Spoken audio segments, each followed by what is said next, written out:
नमस्कार, बहुत बहुत स्वागत है न्यूज 21 में आप सबका। मैं हूं आपके साथ ऋतिका पांडे। राजस्थान विधानसभा में मंगलवार को प्रश्नकाल के दौरान कांग्रेस विधायकों की नारेबाजी और हंगामे के कारण कार्रवाई पहले लगभग आधे घंटे और बाद में दोपहर 2 बजे तक स्थगित करनी पड़ी है।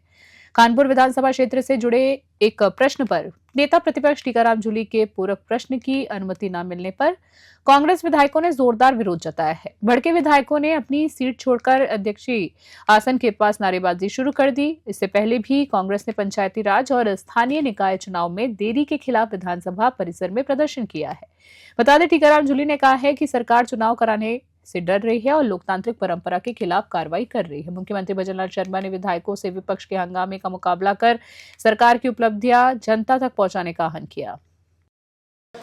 आज हमने संविधान की प्रस्तावना पढ़ के इनको बताया है कि ये देश इस संविधान से चलेगा।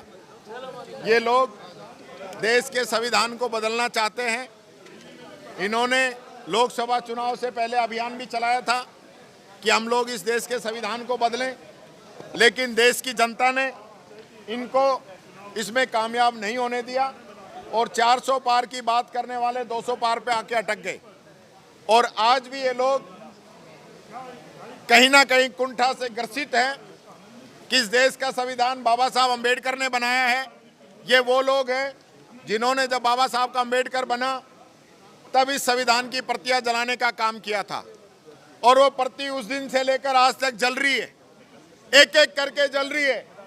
एक एक इस संविधान की जो आत्मा है उसको ये लोग खत्म करने का काम कर रहे हैं। आज पंचायती राज के 2/3 पद खाली पड़े हैं। 5 साल में चुनाव होने चाहिए, संविधान कहता है, नहीं करा रहे। नगर निकाय के आधे से अधिक पद खाली पड़े हैं, चुनाव नहीं करा रहे। परिसीमन के नाम पे सिर्फ अपने लोगों को फायदा देने के लिए आम जनता को नियम विरुद्ध एक गांव से दूसरे गांव में, एक पंचायत से दूसरी पंचायत में, एक पंचायत समिति से दूसरी पंचायत समिति में जोड़ने का काम ये कर रहे हैं। जिलों को खत्म करने का ये काम कर रहे हैं। तो ये लोग तानाशाह लोग हैं, तानाशाही कर रहे हैं, देश के संविधान को नहीं मान रहे हैं।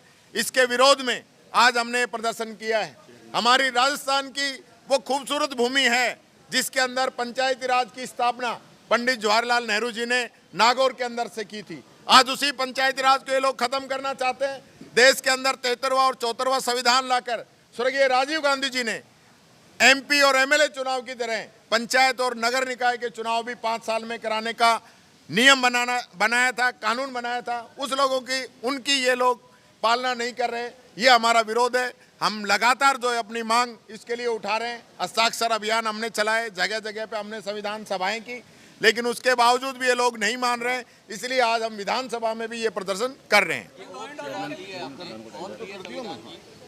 आज संविधान की ओथ ली है और हमने ओथ ली है, हम तो उसकी पालना कर रहे हैं। लेकिन हम इनको बताना चाहते हैं कि आपने भी इसी संविधान की ओथ ली थी और उसके बावजूद आप इसकी पालना नहीं कर रहे हैं। और महत्वपूर्ण बात, अगर कांग्रेस का प्रधान है, कांग्रेस का चेयरमैन है, कांग्रेस का सरपंच है, तो उसको नियम विरुद्ध हटाओ। खुद इनके मंत्री, इनके विधायकों के वीडियो जो है वायरल हो रहे हैं।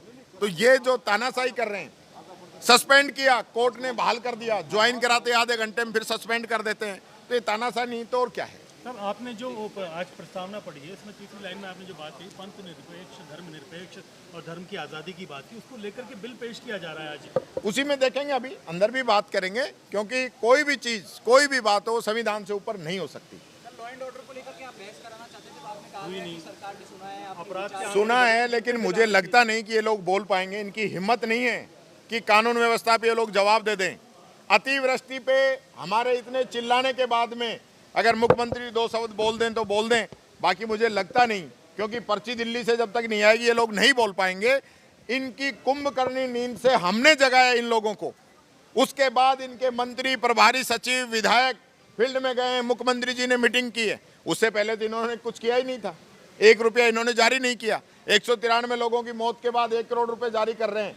उसके बाद मौत और हो चुकी है, मकान गिर गए, 29,000 शिकायतें आई हैं 3 तारीख तक। इन्होंने किया क्या है ये पूछना चाहता हूं इन लोगों से। जनता को गुमराह नहीं करें, राहत पैकेज जारी करें। आम पब्लिक को, सड़कों की स्थिति खराब हो चुकी है, पुलियाएं टूट चुकी है, लोगों के घर गिर गए हैं, घरों में पानी भरा हुआ है, किसान की फसल बर्बाद हो चुकी है, उसको राहत देने का काम करें ये लोग। ये कहना था।